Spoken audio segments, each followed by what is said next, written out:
Welcome back to the channel. Don't forget to like, share, and subscribe my channel. Today, we'll explore how to create before and after image frames using Frame Mask.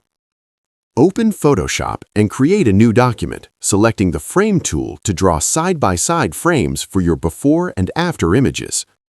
Drag the original photo into the first frame and the edited version into the second frame.